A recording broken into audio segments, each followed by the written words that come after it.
नमस्कार, समृद्ध नेपाल कार्यक्रममा तपाईँलाई स्वागत छ। म तेज प्रसाद वाग्ले। दर्शकवृन्द, यो कार्यक्रम मार्फत हामी देशमा विकास निर्माणको अवस्था, राष्ट्रिय प्राथमिकतामा परेका योजनाका साथै प्राप्त उपलब्धि र समृद्धिको सम्भावनाबारे विभिन्न कोणबाट तथ्यगत जानकारी प्रस्तुत गर्दछौँ। कोरोना भाइरस कोभिड-19 महामारीका कारणले विश्व अर्थतन्त्र जोखिममा छ। विश्व बैंक लगायत संस्थाहरूले कोरोनाको नयाँ भेरिएन्टका कारणले आर्थिक गतिविधि सुस्त हुने र आगामी आर्थिक वर्षसम्म जोखिम कायम रहने आकलन गरेका छन्। नेपालमा पुनरुत्थान हुँदै गरेका आर्थिक गतिविधिहरू नयाँ भेरिएन्टका कारणले थप जोखिममा पर्ने आकलन गरिएको छ। कोरोना भाइरस कोभिड-19ले नेपालको अर्थतन्त्रमा पार्ने प्रभाव, पर्यटन क्षेत्रमा पार्ने प्रभाव र यसको पुनरुत्थानका लागि सरकारको योजनाबारे आजको श्रृङ्खलामा हामीले चर्चा गर्नेछौँ।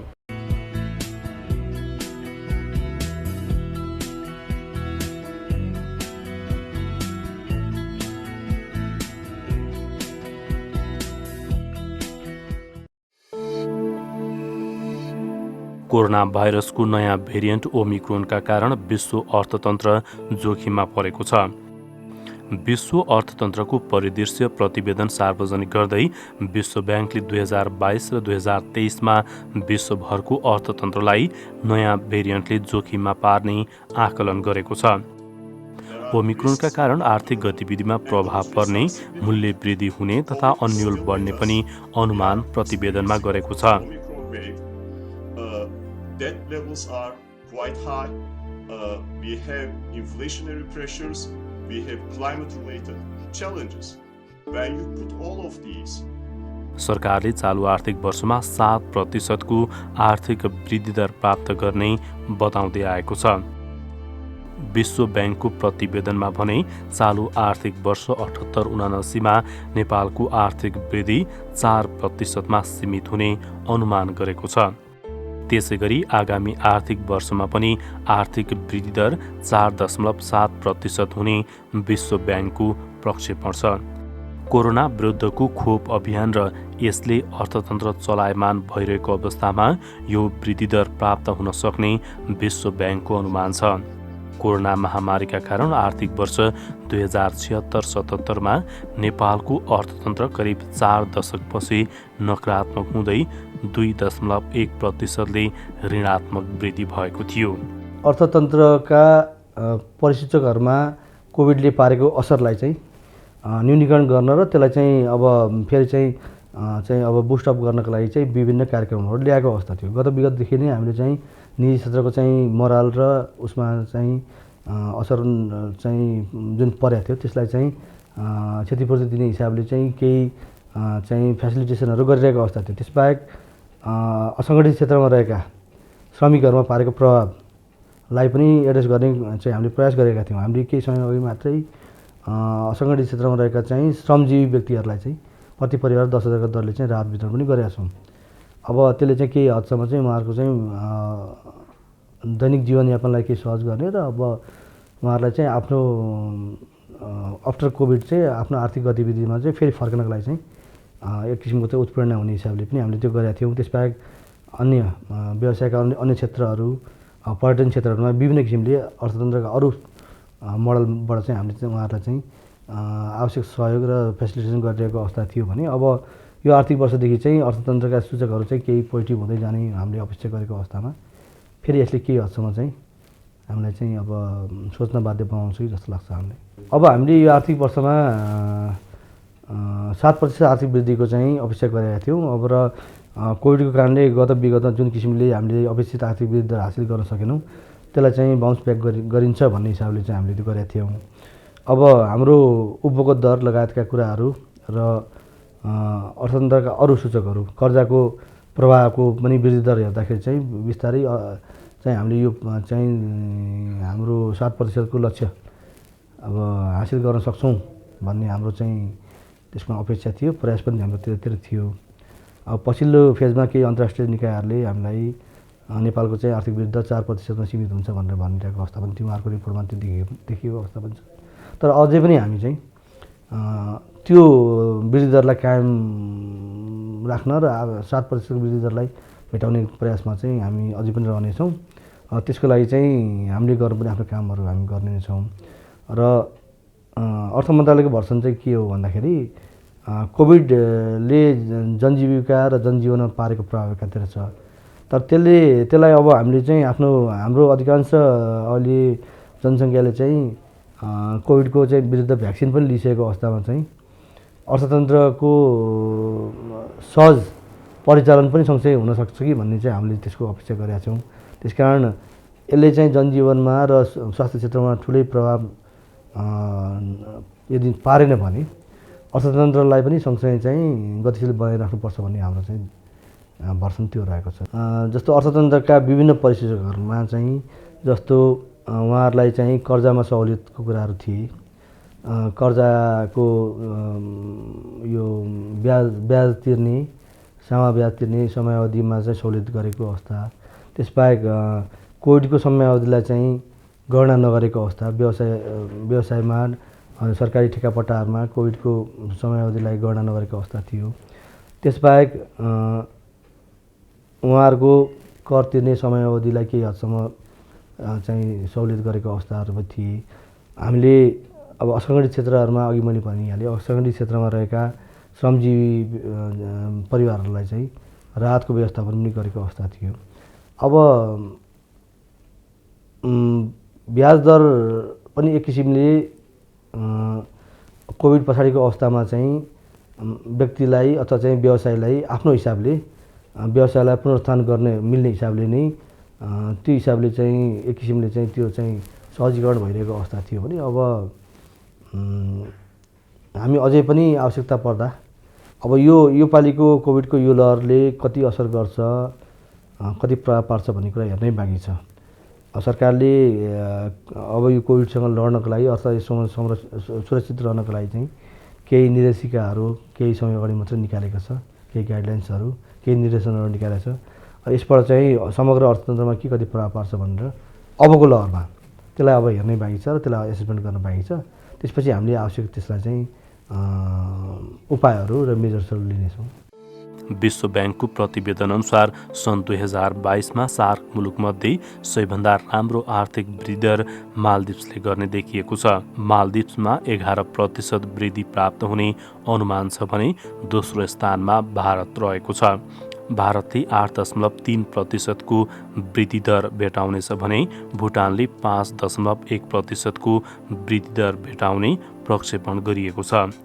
समग्रमा दक्षिण एसियाको आर्थिक वृद्धि दर सन् 2022मा 7.6% हुने अनुमान गरिएको छ। सार्क मुलुकमा व्यापार र पर्यटन सेवामा महामारीभन्दा अगाडिको स्तरमा पुग्न नसकेको प्रतिवेदनले औल्याएको छ। यसैगरी विश्वभरि मुद्रास्फीति, सरकारहरूको ऋण, धनी र गरिब बीचको असमानता थप चर्कने अनुमान पनि गरिएको छ। सन् 2022मा विश्व अर्थतन्त्र 4.1%ले र सन् 2023मा 3.2%ले बढ्ने आकलन गरिएको छ। विश्व आर्थिक मञ्चले सन् 2022मा नेपालको लागि 5वटा खतरा औल्याएको छ।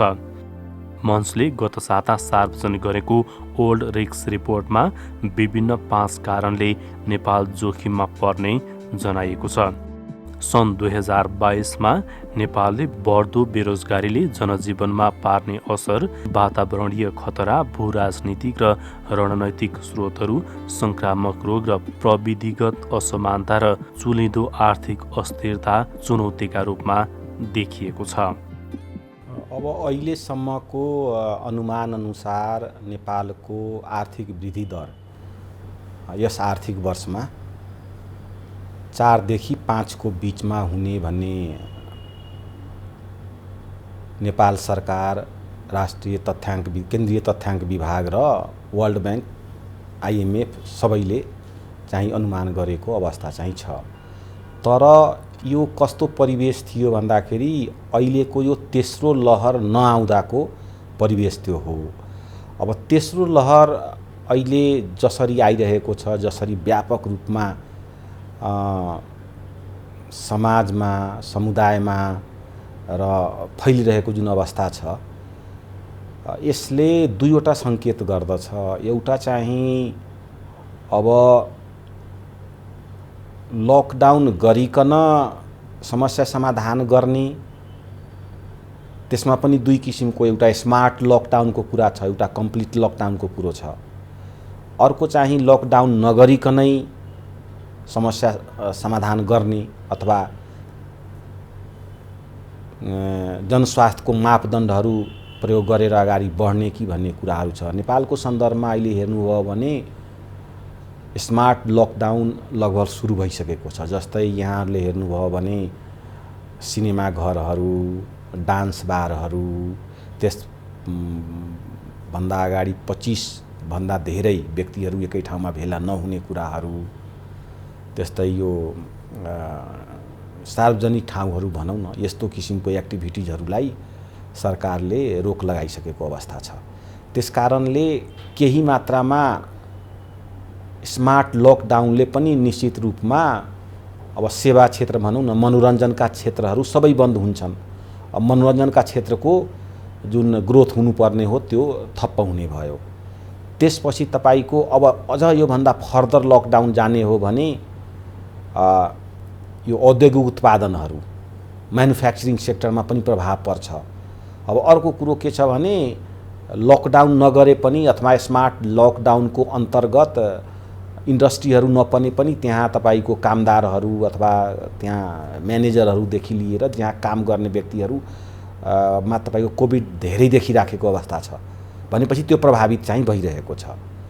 त्यसकारणले यो 4% पनि अब हामीले हासिल गर्न सकौँला कि नसकौँला भन्ने सम्भावना चाहिँ घट्दै गएको छ।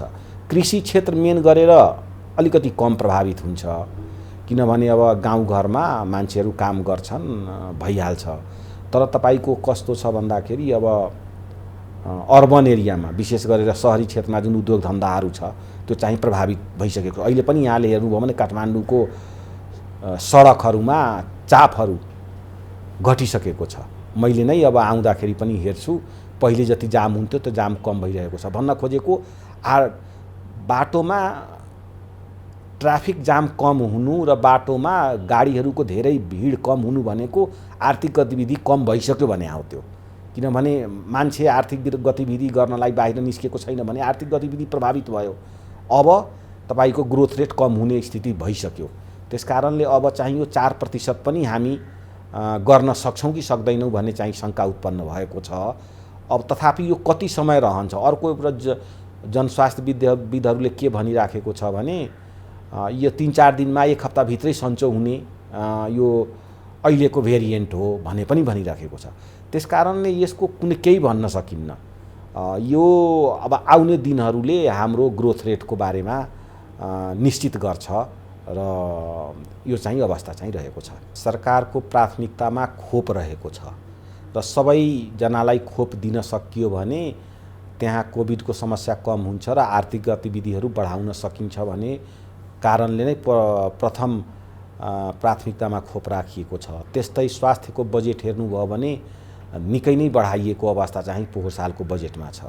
त्यसकारणले यो कुराहरू गरेको छ र अहिले भर्खरै नेपालको सन्दर्भमा आर्थिक सूचकहरूमा केही समस्या चाहिँ देखिएको छ। जस्तै तपाईको आयात धेरै बढेको अवस्था छ र त्यही अवस्थाले गर्दाखेरि सरकारले आयातलाई अलिकति रेस्ट्रिक्सन गर्नको लागि विभिन्न किसिमको मेजर्सहरू यो सामानहरू आयात गर्दाखेरि, अब जस्तै चुइगमहरूका देखि जो चाहिँ अब भनौँ न अति आवश्यक वस्तुहरू छैन, ती वस्तुहरूमा आयातमा रोक पनि सरकारले र तपाईको त्यो ड्युटीहरू बढाउने कामहरू पनि गरेको छ।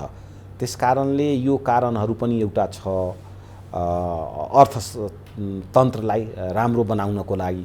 अब सबैभन्दा अहिले प्रमुख विषय भनेको हाम्रो अर्थमन्त्रीज्यूले पनि पटक पटक भनिराख्नु भएको छ, दुईवटा विषयहरू नेपालमा असाध्यै अहिले समस्याग्रस्त अथवा पेचिलो बन्दै गएको छ।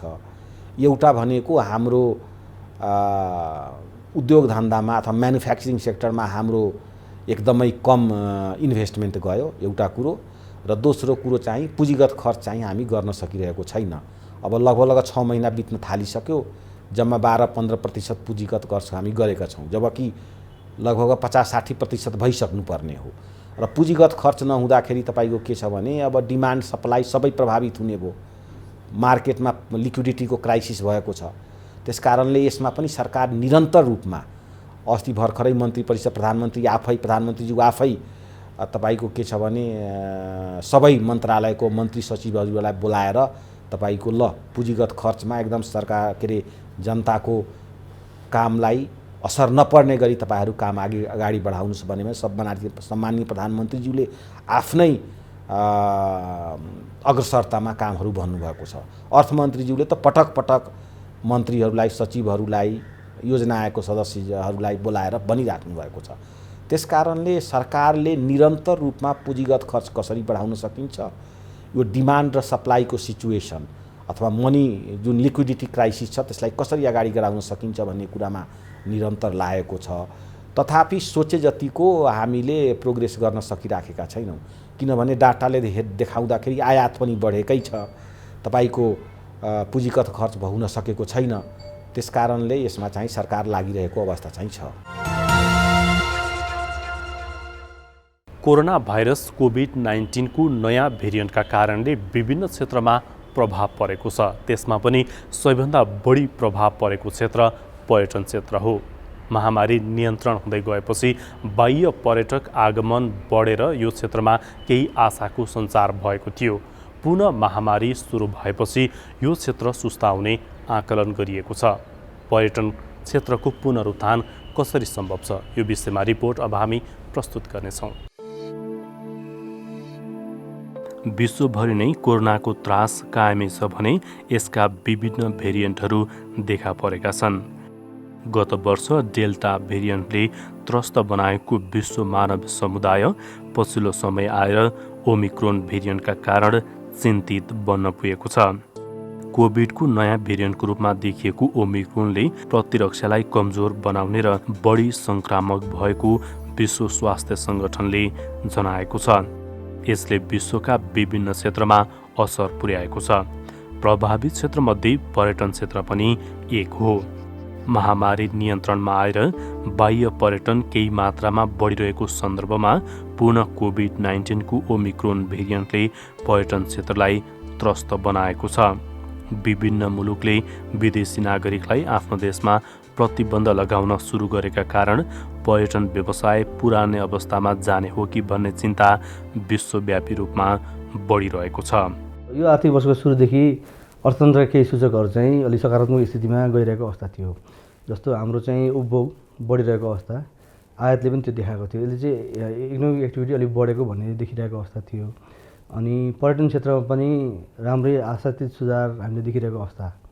अब सरकारको खर्च अलिकति चाहिँ पुँजीगत खर्च चाहिँ चालु र वित्तीय व्यवस्थामा राम्रै भए पनि पुँजीगत खर्च अलिक कम भइरहेको अवस्थामा पनि निजी क्षेत्र र अर्थतन्त्रका अरू सूचकहरूमा चाहिँ मल्टिप्लायर इफेक्टै देखिरहेको अवस्था थियो, अलिकति पोजिटिभ ट्रेन्डमा।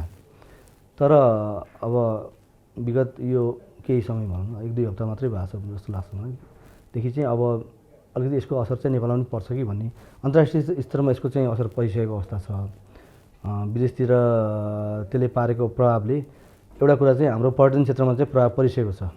पर्यटन क्षेत्रले यसले चाहिँ अलिकति चाहिँ नकारात्मक इफेक्ट चाहिँ देखिसकेको अवस्था छ। हाम्रो चाहिँ आन्तरिक पर्यटन नै राम्रो तरिकाले चलायमान भइसकेको थियो। यसमा विदेशबाट आउने पर्यटकहरू पनि राम्रो चाहिँ चहलपहल बढिरहेको अवस्थामा चाहिँ यसले चाहिँ अलिकति हामी चाहिँ ब्याकफुटमा बस्छौँ कि केही अर्थतन्त्रका केही सूचकहरूमा भन्ने जस्तो लागिरहेको अवस्था छ। तर नेपालमा अहिलेसम्म चाहिँ देखेको ट्रेन्ड हेर्दाखेरि चाहिँ यो ओमिक्रोन चाहिँ सिजनल जस्तो हिसाबले चाहिँ केही समयपछि चाहिँ फेरि चाहिँ रिसेटल होला कि भन्ने हामीले अपेक्षा पनि गरेका छौँ। सन् 2021 मा 1,30,000 भन्दा बढी विदेशी पर्यटक नेपाल भित्रिएका थिए। यसअघि सन् 2019 को नोभेम्बरमा मात्रै 1,30,000 भन्दा बढी विदेशी पर्यटक नेपाल आएका थिए। सन् 2019 मा 19,72,000 पर्यटक नेपाल आएको तथ्याङ्क छ। सन् 2020 मा कोरोनाका कारण लामो समय विदेशी पर्यटक नेपाल प्रवेश गर्न पाएनन्। यो वर्ष सबैभन्दा बढी पर्यटक अक्टोबरमा र कम जुन महिनामा नेपाल भित्रिएको नेपाल पर्यटन बोर्डले जनाएको छ। केही समय अघि सामान्य गति लिएको नेपाली पर्यटन क्षेत्र कोभिडको नयाँ भेरिएन्ट ओमिक्रोनका कारण त्रस्त बन्न पुगेको छ। अब विश्वको पर्यटन पुरानै लयमा कहिले फर्कने होला भन्ने चिन्ता छाएको छ। सरकारले अहिले विभिन्न मुलुकबाट नेपाल प्रवेश गर्ने यात्रुको आगमनमा कडाई गरेको छ। कोभिड संक्रमणको महामारीबाट बच्नको लागि हर सम्भव प्रयास गर्नु नै अहिले विश्वव्यापी चिन्ता बनेको छ। यद्यपि सरकारले पर्यटन क्षेत्रको पुनरुत्थानको लागि पनि विभिन्न योजनाहरू अघि बढाएको छ। यो वर्षको हाम्रो मेजर मार्केट भनेको चाहिँ हाम्रो फोकस गर्ने मार्केट भनेको हामीले नेपालको बोर्डरसँग जोडिएको इन्डियन टुरिस्टहरूलाई फोकस गर्ने। त्यो भनेको हामीले इन्डियातिर 250-300 किलोमिटरको डिस्टेन्स राखेका छौँ बोर्डरबाट, र नेपालमा ती डेस्टिनेसनलाई बढी प्राथमिकतामा राख्ने जुन नेपालको बोर्डरबाट 2-3 घन्टाको ड्राइभभित्र परुन् भन्ने हिसाबले चाहिँ एउटा मोडालिटी त्यो लिएका छौँ भने, दोस्रो अब काठमाडौँ पोखराहरू कस्तो डेस्टिनेसन हो भने नेपाल आइसकेपछि नपुगी नहुने डेस्टिनेसन हुन्। त्यसपछि यी बोर्डरभन्दा माथि आइपुग्दा सेकेन्ड उसमा चाहिँ त्यहाँ घुमाइसकेपछि मात्रै यो 2टा डेस्टिनेसनमा पुर्याउने भन्ने यो एप्रोच लिन सकियो भने यसले राम्रो के हुने भयो भने पूर्वको पनि ठाउँहरूको मा प्रमोसन हुन सक्यो, पश्चिममा नि हुन सक्यो, र सँगसँगै ठुलो सङ्ख्यामा हामी प्लेन नचलेको अवस्थामा हामी रोडबाट लिएर आउन सक्ने भयौँ। र आजको दिन हाम्रो हिजो प्लेन फुल क्यापेसिटीमा चल्दाखेरि नेपालबाट जाने हामीले सबै गर्दाखेरि यहाँ 12 लाख पर्यटक लिएर आउने हाम्रो फुल क्यापेसिटी हो नि, किन हामीले 18 घन्टासम्म एयरपोर्टलाई सञ्चालन गरेर हेरिसक्यौँ र नयाँ 2टा एयरपोर्ट नाम्ने जेलसम्म हाम्रो अवस्था त्यही हो। भनेपछि अहिलेदेखि हामीले एउटा नयाँ के भने एयरलाइन खोल्दै जान्छन्। कति कन्ट्रीको त अहिले पनि ओपन भइसकेको छैन, चाइनाले फुल्ली ओपन भएर हामीसँग एयर कनेक्टिभिटी त्यति राम्रोसँग बढाइसकेको अवस्था छैन, कति कन्ट्री अझ पनि रोकिएका छन्, डराइरहेको अवस्था छ। यो बेलामा हामी रोडबाट गर्न सकिने प्रमोसनमा बढी फोकस गरौँ भन्ने एउटा लिएका छौँ। त्यही भएर हामी नेपालमा ट्राभल मार्ट गर्दैछौँ र बोर्डर सिटीमा भएका ठुल्ठुला ट्राभल कम्पनीहरू सबैलाई नेपालमा ल्याएर नेपालमा उनीहरूलाई यहाँ ल्याएर ट्राभल मार्टमा यहाँको बिजनेस एन्टरप्रेन्योरहरूसँग बसालिदिने मात्रै होइन कि उनीहरूलाई घुमाएर उनीहरूलाई देखाएर नेपालका प्याकेज कस्तो हुनु त्यो प्याकेज उनीहरूलाई अनुभव गराएर पठाउने भन्ने निधो गरेका छौँ। पर्यटनले रोजगारी सिर्जना, गरिबी निवारण, विदेशी मुद्रा आर्जनका अतिरिक्त मुलुकको पहिचान अभिवृद्धिमा सहयोग पुर्याउँदै आएको छ। पर्यटन प्रवर्धनको माध्यमबाट विश्व बजार र खास गरी छिमेकी मुलुकबाट ठुलो जनसङ्ख्यामा लाभ लिन सकिने प्रशस्त सम्भावना रहेको सरोकारवालाको भनाइ छ। पर्यटन क्रियाकलापको अपेक्षित विकास र विविधीकरण गर्दै अन्तर्राष्ट्रिय स्तरमा प्रवर्धन गर्ने, पर्यटन पूर्वाधारको विकास, धार्मिक तथा सांस्कृतिक सम्पदाको संरक्षण, पर्यटन क्षेत्रबाट प्राप्त लाभको न्यायोचित वितरणका साथै पर्यटकीय गतिविधि प्रविधि मैत्री बनाउन पनि विभिन्न योजनाहरू अघि बढाइएको छ।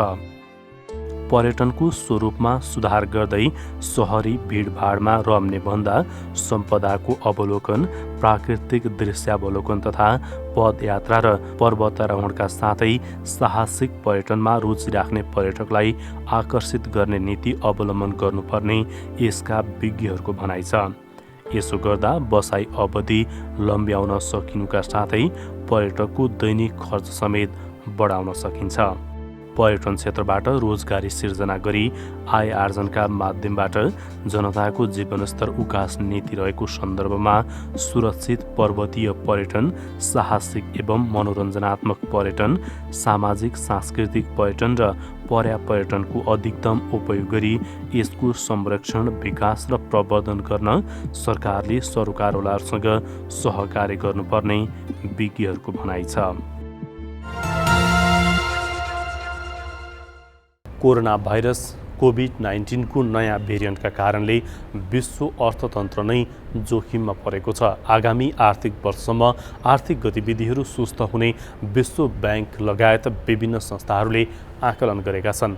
नेपालको अर्थतन्त्र र पर्यटन क्षेत्रमा कोरोनाले पार्न सक्ने प्रभावको विषयमा आजको श्रृङ्खलामा हामीले चर्चा गऱ्यौँ। आजको लागि समृद्ध नेपाल कार्यक्रमको समय सकिएको छ। यो कार्यक्रम तपाईँ नेपाल टेलिभिजनको वेबसाइट nepaltvonline.com का साथै नेपाल टेलिभिजनको मोबाइल एप र अन्य सामाजिक सञ्जालमा पनि हेर्न सक्नुहुनेछ। आजको लागि समृद्ध नेपाल कार्यक्रमबाट हामी सबैलाई बिदा दिनुहोस्। नमस्कार।